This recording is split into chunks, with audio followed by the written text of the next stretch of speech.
اگلی سٹوری کی طرف بڑھتے ہیں. چودھری غلام حسن صاحب, علی امین گنڈاپور صاحب چیف منسٹر کے پی سنا لاہور کے اندر آج موجود ہیں. سنا نہیں, ہم نے دیکھا وہاں پہ انہوں نے تقریر کی. تقریر کے اندر انہوں نے کیا کچھ فرمایا, ناظرین پہلے آپ کو سناتے ہیں.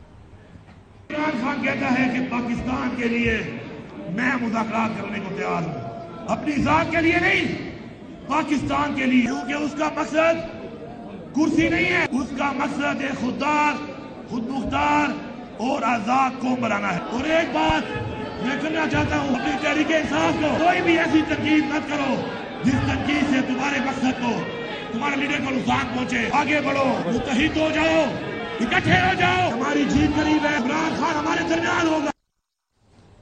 چودھری صاحب, علی امین گنڈاپور صاحب کافی عرصے سے میں یہ ان کے اعلانات تو ہم بھی سن رہے ہیں کہ وہ جب بھی آتے ہیں کوئی نیا ٹائم لائن دے دیتے ہیں کہ پہلے انہوں نے بتایا تھا, آپ کو پتا 2 مہینے, مہینہ, 2 مہینے, تو ابھی وہ یہی فرما رہے ہیں. ان کی باتوں میں آپ کو کتنا لگ رہا ہے کہ مطلب اٹ از جسٹ ایک تقریر ہے ایک موقع کے اوپر, یا پھر اس کے پیچھے آپ کوئی خبر ہے, کوئی سوچ ہے, کہیں پہ ان کے رابطے ہیں؟ کیونکہ دوسری طرف سے تو کل میں سن رہا تھا رانا صلی اللہ صاحب, وہ کہہ رہے ہیں نہ ہمارے ساتھ رابطہ ہے, نہ جن کے ساتھ یہ رابطہ کرنا چاہتے ہیں نہ ان کے ساتھ رابطہ ہے. میں آپ کو بار بار کہہ رہا ہوں کہ مذاکرات چل رہے ہیں. اب اس میں کیونکہ اتنی وہ 3 سال کی جو سچویشن بگڑی ہوئی ہے, راتوں رات آپ سمجھیں کہ جب بھی اسی وقت سارے مسائل حل ہو جائیں گے, اٹ از ناٹ. تو رانا ثناء اللہ خان یا اور جو لوگ ہیں ان کو تو علم بھی نہیں ہے کہ کون مذاکرات کر رہا ہے اور کس سطح پر ہو رہا ہے اور اس کا نتیجہ کیا نکلے گا. تو میں تو آپ کو پتا ہے میں نے وہاں بھی یہی کہا تھا جب آپ کے پاس میں حاضر ہوا تھا کہ میں اس یقین سے بیٹھا ہوں کہ پاکستان جلد سیاسی استحکام اور اقتصادی ترقی کی طرف بڑھے گا. آپ نے سنا چودھری صاحب کی خبر, مذاکرات ہیں, رابطے بھی ہیں, انہوں نے لمبا چونکہ علی امین کی حد تک تو رابطہ ہے نا جی. میں نے تو ہمیشہ سے کہا کہ علی امین کے رابطے ہیں, لیکن علی امین کے علاوہ کسی اور کے رابطے ہیں؟ جواب ہے نہیں. علی امین کے علاوہ کیا اعظم سواتی صاحب جو کہہ رہے تھے کہ میری ویڈنسڈے کو ملاقات ہے, تو کیا وہ رابطے ہیں؟ جواب ہے نہیں. آج بیرسٹر علی ظفر صاحب نے کہا ہے جی کسی قسم کے اسٹیبلشمنٹ کے ساتھ ہمارے کوئی مذاکرات نہیں چل رہے. آج اس سے پہلے بیرسٹر گور صاحب نے کہا جی کسی قسم کے ہمارے جو کچھ چیئرمین پاکستان تحریک انصاف ہیں وہ فرما رہے ہیں کہ ہمارے رابطے نہیں ہیں.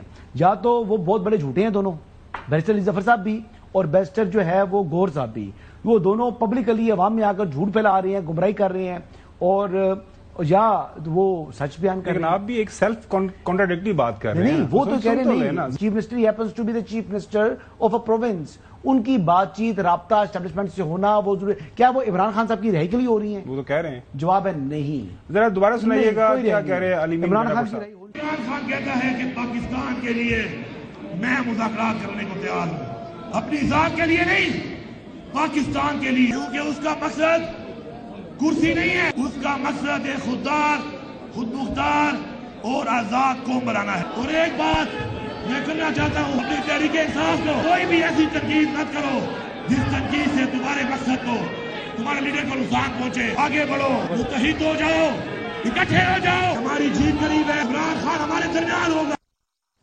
ابھی آپ کو لے کے چلتے ہیں ناظرین راولپنڈی میں باور ملک صاحب ہمارے نمائندے ہمارے ساتھ موجود ہیں. ان سے جانتے ہیں کہ آج پھر ملاقاتوں کا دن تھا, ملاقاتیں ہوئیں کہ نہیں ہوئیں. لاسٹ ٹائم بھی ہم نے دیکھا تھا کہ جب ملاقاتوں کا دن تھا گرفتار کیا گیا بانی قائد کی جو پی ٹی آئی کی بہنوں کو, پھر چھوڑ دیا گیا. آج بھی گرفتاری کی خبریں آ رہی ہیں. بابر ملک, آج کیا کچھ ہوا, ذرا تفصیلات تو ہمارے ساتھ شیئر کریں. جی ہاں بالکل, آج بھی ملاقاتوں کا دن تھا. بانی پی ٹی آئی کی تینوں بہنیں, ان کے کزن قاسم یہاں پہ پہنچے, زرتاج گل یہاں پہ گورکھپور کے ناکے پر روکا گیا, اور یہاں پہ کے ناکے پہ یہ رہنما موجود تھے, نیاز اللہ نیازی اور احمد برچڑ اور صاحبزادہ حامد رضا. سبھی پی ٹی آئی کے رہنما اور کارکن جمع ہوئے. پولیس نے پہلے انہیں ڈسپرس کیا اور یہ ایک پلازا جو پہلے تکلیف تھا انہوں نے اس پلازے پہ بنائے رکھی. جبکہ دوسری جانب جو عمر ایوب ہیں انہیں یہاں آنے نہیں دیا گیا, اور وہ موٹر سائیکل پہ بیٹھ کر کسی راستہ بدل کے یہاں تک پہنچے. انہوں نے بانی پی ٹی آئی کی تینوں بہنیں سے بات چیت کی, رہنماؤں سے بات چیت کی, اور پولیس کی جانب سے انہیں بتایا گیا کہ آپ یہ پلازا بھی خالی کریں اور یہاں سے ڈسپرس ہوتے 5:30 بجے سے پہلے بس پولیس کی جانب سے وام کیا گیا, دوبارہ وام کیا گیا, مذاکرات ہوئے, لیکن پھر پولیس حکام کی جانب سے انہیں وارنٹ گرفتاری دکھائے گئے جس میں بانی پی ٹی آئی کی تینوں بہنوں کے نام تھے اور قاسم اور صاحبزادہ حامد رضا، احمد بچڑ اور یہ کس کیس کے سلسلے میں وارنٹ گرفتاری تھے؟ وارنٹ گرفتاری تو ظاہر ہے میجسٹریٹ سے ایشو ہوتے ہیں نا، ان سے مطلب کوئی پرچہ ایف آئی آر ہوئی، کیا ہوا؟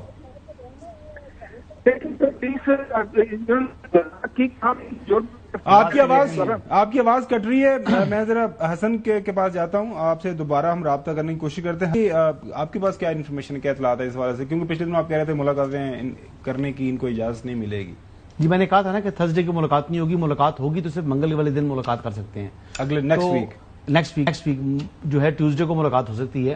ابھی بھی ملاقاتیں ہو سکتی ہیں جی، اگر علیمہ خان صاحبہ خود نہ آئیں اور باقی دونوں بہنیں یعنی جو عظمیٰ خان ہے اور نورین خان ہے اگر جی آئیں ملاقات کے لیے تو ان کی ملاقات بالکل آرام سے ہو جائے گا۔ ان کے رابطے ہیں طاقتور حلقوں کے ساتھ؟ جی بس یہی سمجھ لیں کہ طاقتور حلقوں کے ساتھ رابطے ہیں، ایک طاقتور حلقہ جو ہے وہ ملاقات جو ہے وہ فیسیلیٹیٹ کرا رہا ہے، دوسرا کہہ رہا ہے کہ نہیں، تو پھر ایسے ہی ہوتا ہے، اس طرح تو ہوتا ہے پھر اس طرح کے کاموں میں۔ چودھری غلام حسین صاحب، مطلب یہ جو بتایا جا رہا ہے کہ جی علیمہ خان صاحبہ اگر وہ نہ جائیں، حسن کا یہ خیال ہے یا خبر ہے ان کے پاس کہ باقی لوگوں کی ملاقات ہو جائیں گی کیونکہ وہ شرارت کرتی ہیں، بقول ان کے پتہ نہیں باہر آ کے کوئی ٹویٹ شیٹ کر دیتی ہیں، تو کیا کہیں گے اس کے اوپر؟ خبر کوئی آپ کے پاس اگر ہے تو؟ نہیں تو آپ کا خیال ہے وہ اپنی پالیسی جو ہے آپ سے مشورہ کر کے بنایا کریں؟ بالکل نہیں، خدا نخواستہ وہ تو یعنی ان کا تو موقف یہ ہے کہ ہم ملک کے مفاد میں کام کر رہے ہیں اور کرنا چاہتے ہیں، اور سارے قوم کو، فوج کو، سب کو مل کے اس ملک کو بچانے کے لیے ایفرٹ کرنی چاہیے۔ بابر ملک بتائیے گا یہ کیا کیس ہے؟ آپ کی آواز کلیئر نہیں آ رہی تھی۔ دیکھیں ان کو پہلے وارم کیا گیا، مذاکرات بھی کیے گئے کہ آپ یہاں سے جائیں، باہر کارکنوں بھی جمع ہو رہے ہیں، نقص امن کا خدشہ پیدا ہو رہا ہے، مذاکرات کیے، عمر ایوب اور بانی پی ٹی آئی کی بہنوں نے یہاں سے جانے سے انکار کیا، تو پھر پولیس نے ایک جواز بنایا اور ان کے وارنٹ گرفتاری ان کو بتائے کہ ہمارے پاس تو آپ کے وارنٹ گرفتاری ہیں 7 رہنماؤں کے، جس میں بانی پی ٹی آئی کی تینوں بہنیں قاسم، عمر ایوب، احمد بچڑ، ان کو وارم کیا گیا۔ اس کے بعد 5:30 بجے کی ڈیڈ لائن دی اور ڈیڈ لائن کے بعد پھر دوبارہ ان کو کہا گیا کہ آپ یہاں سے جائیں، یہ نہیں گئے اور انہوں نے کہا کہ ہم ملاقات کے بغیر یہاں سے نہیں جائیں گے، یہیں بیٹھے رہیں گے۔ تو پولیس نے پریزنرز وین جو بس ہوتی ہے بڑی، وہ یہاں پہ باقاعدہ طور پہ منگوائی اور پھر ان تمام کو اس بس میں منتقل کیا گیا۔ 7 رہنما ہیں، ابھی پولیس ذرائع کا یہ بھی کہنا ہے کہ ہو سکتا ہے انہیں کہیں دور جا کے چھوڑ دیا جائے، لیکن اس کی کنفرمیشن ابھی نہیں دی، اور جیل حکام کی جانب سے بھی ابھی کوئی وضاحت نہیں آئی کہ آج کیونکہ جیل کی طرف کوئی جا ہی نہیں سکا تو ملاقاتوں کا تو سوال ہی نہیں پیدا ہوا، وہاں پہ دونوں ناکوں پہ یہ پولیس کی بھاری نفری۔ بابر ملک بہت شکریہ ساری تفصیلات شیئر کرنے کے لیے۔